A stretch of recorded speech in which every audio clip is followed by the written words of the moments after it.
So basically, I think you're comparing apples and oranges here. I'll tell you why. Maybe, yeah. Because what you're doing is the linguistic miracle, you're completely ignoring that. And you're going about the other I miracles don't know about of that nature. too much. That's why because I haven't read in order for you that. to part of the linguistic miracle. Exactly.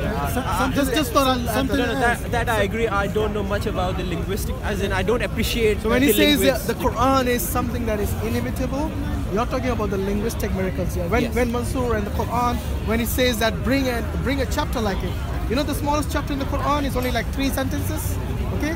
And at the time of Prophet Muhammad ﷺ, we had people who were basically excellent poets and in prose and in academia. In terms of the Arabic language, they were experts at that time. I don't know why they didn't do it. So they were given the challenge. I don't know why they didn't do it. So that is nothing to do with me. I can't. If there was a good challenge would have been in any form of language in the whole world. Throughout the mankind, if you can bring anything, that would have been a brilliant. No, but you see, what can I do about when you're going that? to compare, these guys are the Quran gives you that extra clause. It says, bring something like it, right? But if you can't do it yourself, if you cannot do it yourself, then bring your helpers and your supporters besides Allah to do this job. And it didn't say the challenge is only restricted to that time. So I mean, now for somebody to know the skill set which these guys have got at that time, because it's a very particular skill set which will then enable you to bring something like it, right? Do you agree? In science, when we have our hypotheses, right? Yes. And someone is going to disprove my hypothesis. These are very complex things, isn't it? So it requires specialists to do it. Yes. The Quran is saying if you are not a specialist yourself, but anybody can be a specialist, isn't it? If the Quran doesn't say you Tom, Dick and Harry do it, the Quran is saying if you are in doubt and you cannot do yourself, then go and seek your help and supporters. Meaning what? Go and seek those specialists who can help you. So it just gives you this challenge in a way and the tools to meet it. But what I'm saying is the scientific, you can prove it so mathematical proofs which have been there, they could be disproven by anybody now from any part of the world. Exactly. In Quran, that challenge, to me at least, it looks very local challenge of that particular milieu, of that particular time frame. It's a very short, closed window where you had that kind of language being spoken by people. That skill set. The language is still alive. It's not dead. Besides the Quranic language. That Quranic language is still alive today. But is it like widespread? You can go and study it if you want. There is a miracle in the number as well. So the number, it matches the linguistic miracle of the Quran, which rely on each other. And you will find, now you start to study, you will find it is matching as well. That's why all the Arab from 1,400 years, they couldn't match it because it's from the Creator who said, I'm going to save it. And I'm going to save it from correction, and I'm going to save it to challenge to mankind to produce something like it. And this is simple. And that's why Prophet Muhammad by himself, after 200 years, there's now how many Muslims around the world? You know, you cannot force people to believe, but the belief itself, because it's backed up with all kinds of miracles. So people will accept it, like it or not. You know, unless you are arrogant and want to reject it, because you don't want to reject it. You want to reject it. Anyway, so the point at hand is this. If a book of guidance is given by God to the people, it needs to be understood by the initial recipient of the revelation. It needs to be accessible to all people, not to just the professors of science. So you cannot expect a book to describe all the complexities of science and mathematics within it, because then people will be not understanding anything of these things. They will say, oh, we don't know, why we're just there. If God is to communicate something to you, but God has already created a lot of things which we don't understand. That's what my point is. He's already created so many complex things which we don't understand at all. Absolutely.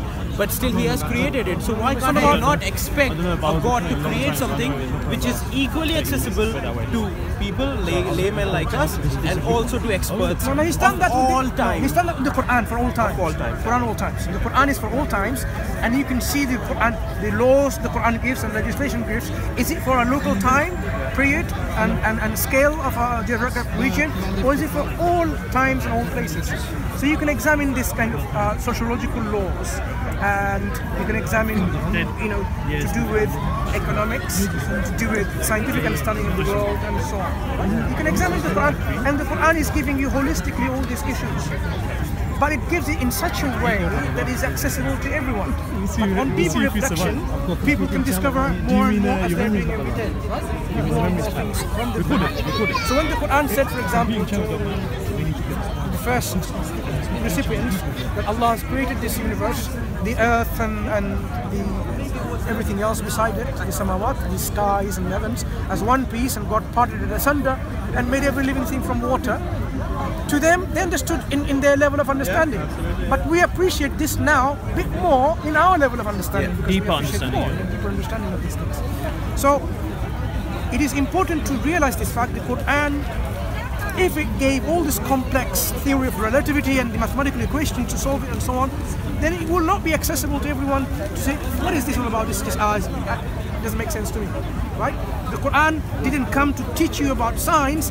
It came to tell you about the reality and give you the tools to use to understand the reality using science. Yeah? So it gave you the method of science. It gave you what sort of avenues that you should go to approach that field of science, so that you get the right conclusion. Because if you want to know about the truth about something, this is the approach that you should take. The Quran gives you that method. So the Quran gives you the method. You can make this conclusion based on that particular methodology the Quran provides. So the scientific methodology is mentioned in the Quran. If you want to know about this, go and search here. Go and look how Allah created the universe and originated the creation. All of this is there. So what should we expect from a book? It should tell me, why am I here? It should tell me where I came from. It should tell me what's going to happen to me after I die, because I know I'm going to die. Everyone knows they're going to die, whether you like it or not. So what happens after death? What's happening to me? Why am I here in this place? Is there a reason of my creation? Right. How do I behave in this life? Do I just behave, according to my wishes and dictates, or do I have to follow the rules and guidance from the Creator? What awaits for me after death? Is there another life? And what is the nature of this life? How do I make sure that I don't go into the bad part of the life in the hereafter, like where there is, sufferings and torture and so on, and I go to a good place where there's happiness and joy and bliss and tranquility? This is what this book should describe. It should describe to me in such a way that it is sound and it resonates with my heart and my mind. So it is not just emotionally appealing, but it should be appealing to my mind and my intellect. And it should tell me to use my intellect rather than my heart alone. And the Quran does that throughout this book. What else does it describe? It should describe something about the reality of the past, so that I learn from it. Yeah? So that I don't make the same mistakes. And the Quran does this. So if you were to examine a book from God, what are the things you expect? Describes that. So you ask yourself when you research, why doesn't the Quran describe this? And you'll find that actually the Quran talks about this, because God has not, in fact, Allah tells us He hasn't left anything not described. Every examples have been given so that people can appreciate and understand the issue. So for you to examine this book, you need to sit down on your own pace and reflect deeply on it. Reflect without a bias. Reflect without some prejudice behind. As I said, it's very difficult. I am biased, everyone's biased. But we have to remove some of this bias as much as we can, and then say, look, I want to seek the truth, so I have to make sure my bias is not an obstacle. Okay? Right. Then, of course, this is for you, and then I make my inferences from what I have studied. If I have questions, I should ask people, those who believe in it. Okay, how do you explain this? If it doesn't make sense, go and ask them. If you stop asking any questions and making your mind, then you haven't really thought about it deeply, because there should be something there which should really somehow, you know, interact with you in a way that you don't agree or you agree.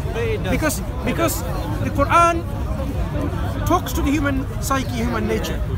Our human psyche and nature sometimes is not fine-tuned properly, because we have somehow made ourselves to believe in such a way. Oh, you know what, I don't like the Germans, I don't like the Arabs, I don't like the Bengalis or whatever, right? Because, you know, I had bad experience.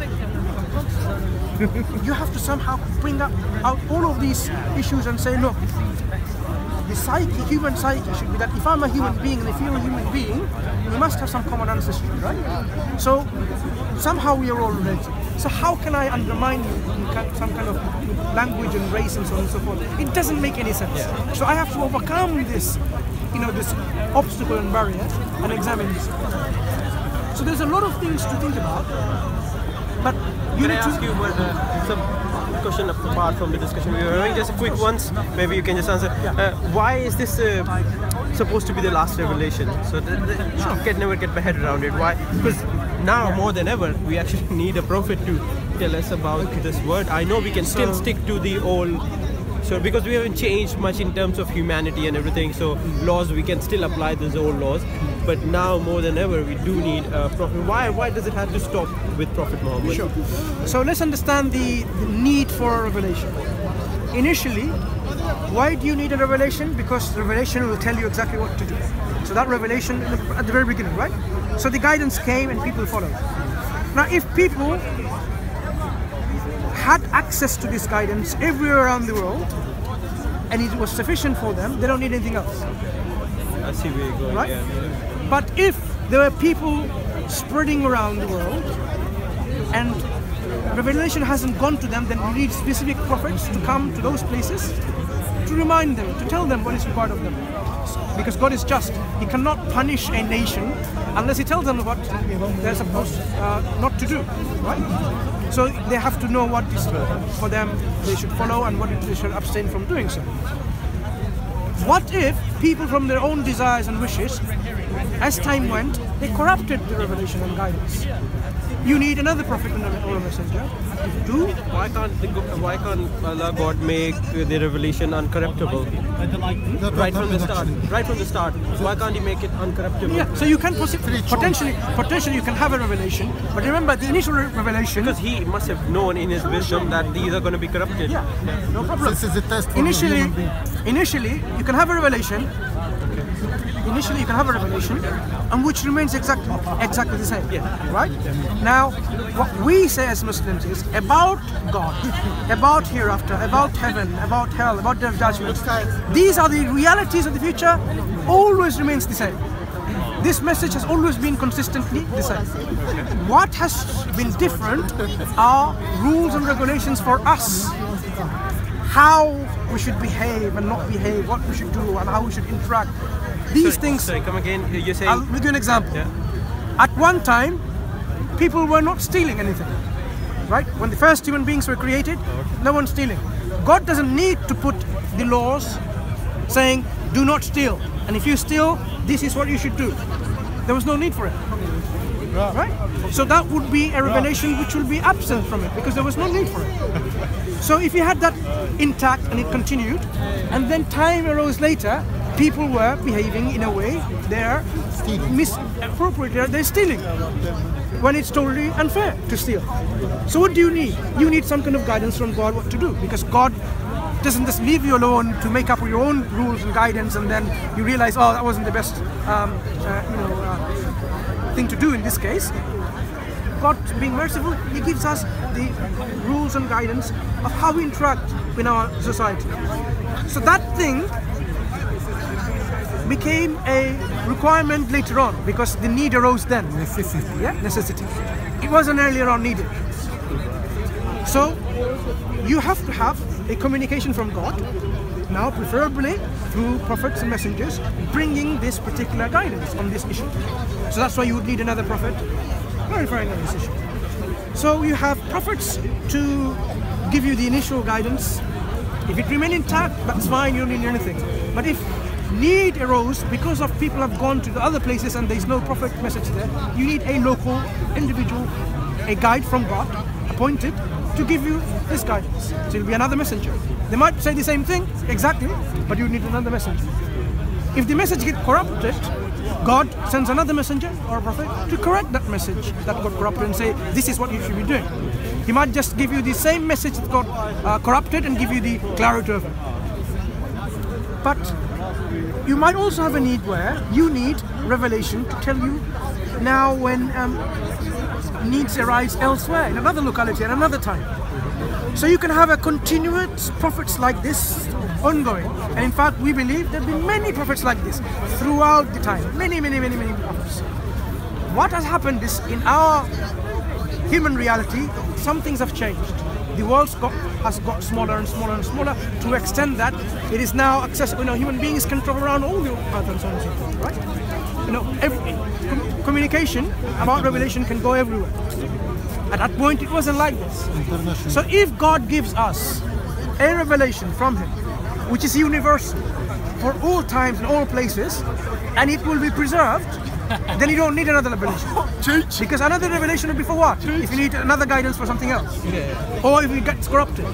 That's right. Yeah? But if God says you cannot corrupt the Quran, He will preserve it. And He's given all the guidance that you need, is for all times and all places, then you don't need another revelation. So you're basically presuming that He has given all the guidance. That's what the Quran says. God has completed we don't and need perfected. any extra guidance in this changing world of 2016. You don't need to bring anything that you think requires the guidance. Requires the guidance. I find it on the floor, I give it to the child. And then you will see the Quran has given you guidance on this issue. We'll see. God has given us the universal guidance for with all it. times and all places, as the Quran says. He's perfected it and completed His religion and made this religion Islam. Yeah. So that's why you don't need another religion. Okay. Thanks so much. Sorry, I didn't catch. I didn't get your name either.